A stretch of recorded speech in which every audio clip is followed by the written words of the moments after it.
Home Technology Show, and we're pleased to be with Hallam, who's the director of Cedia in the UK here. We've been around interviewing quite a few people today, and there have been quite a new products, quite a bit of buzz to the actual show, so we're quite pleased from that point of view. How you found it today? Because the structure's a little bit different to normal in that you've got a lot going on, so maybe you can give us a bit of an insight as to how it's been for you today. Yeah, sure, Terry.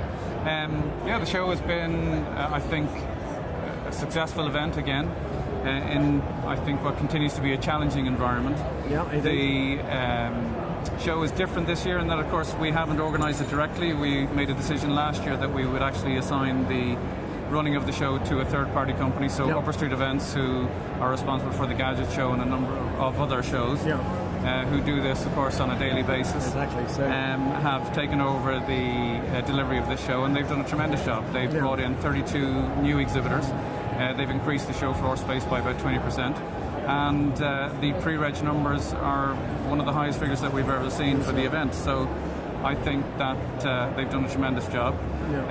You'd like to think that this is an indication that the market's starting to bounce a little bit.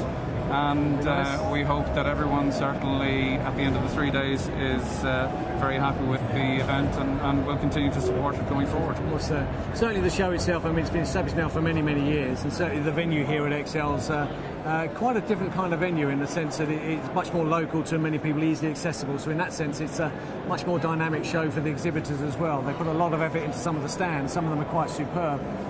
The AWE stand around the corner is a superb monstrosity of a stand. It's sort of 3 or 4 days to go, and of course so many new products as well. But I hear you've been doing quite a few of the sort of interviews sort of on stage as well, so you've had sort of a bit more of the open forums and interviews there, and they've gone quite well, I understand. Yeah, I mean, I think what we've tried to do is evolve the show a little bit from being exclusively a venue to promote product and to showcase, obviously, new technologies or new particular products that companies want to demonstrate. And we've tried to bring more of the design community into this particular environment. We need to, of course, continue to spread the Cedia word and to create an understanding of what it is that Cedia member companies do. And we have run a number of seminars here in the seminar hub, and they've been well attended. And we've continued to attract a significant number of architects, interior designers, M&E consultants, the electrical contracting world, and of course we've even done a builders conference as well. So we're trying to reach all of those channels to try and create an understanding of what it is that Cedia members can add to the building process. Yeah, because it's quite a difficult show, I think, for some people to understand, in the sense that the products themselves are really designed not to be seen in most cases. A lot of the speakers, a lot of the lighting controls and other things are all hidden away, and people don't necessarily appreciate the effort or the logistics are involved in actually getting out there. So the architectures, the builders and everything else, it's important thread work to get those guys involved so that the show can actually evolve and, of course, build on the business structure that these guys are producing. Yeah, I think we face a new challenge now, because if you look at a lot of the broad street, or broad press, they are trying, I think, to at least create an awareness of what's happening in the technology world, but I think they are dumbing it down a little bit too much, and they're creating a sense that if you have a smart device, that somehow you can actually take control of all of these things within your home. And the reality is, and most people who are associated with this industry would be aware that it's not as simple as that. So for us to continue to try and instill a sense of expertise in integrating different things within the home, albeit maybe we now have the ability to create a lower cost interface, or to take even an existing product that somebody has and use that to become a much more powerful tool. There is still a requirement to understand those technologies.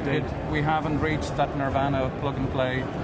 It does require an understanding of these technologies, and that's what Cedia members continue to try and add to the technology process, is that value of taking these particular individual components and making them sit comfortably with one another. Yeah, I think as well the client base has also changed. A lot of the youngsters have, I call them youngsters now, of course, by comparison to my age, but they've grown up with a lot of this technology. So for them, they actually like the interaction, the touch, the feel, the moving, and everything else. So it's a difficult market to just isolate in one area. And these new guys are far more up to date with the buzzwords and technology. So as you say, the training side is important. Yes. And I understand you've got a university site up and running at the moment?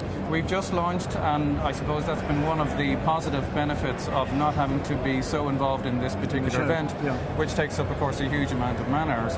we have now tried to refocus that effort on doing what a trade association needs to do, which is to add value to its members' subscription. And one of the key things that we need to do, of course, is continue to add value in all the areas, whether it's marketing for what Cedia do, and of course the training element of it. So we have now developed and launched cediaeducation.com, which is a dedicated education website. Within that website we have a number of webinars, some podcasts. We've done a lot of white papers, which are free in some cases to members.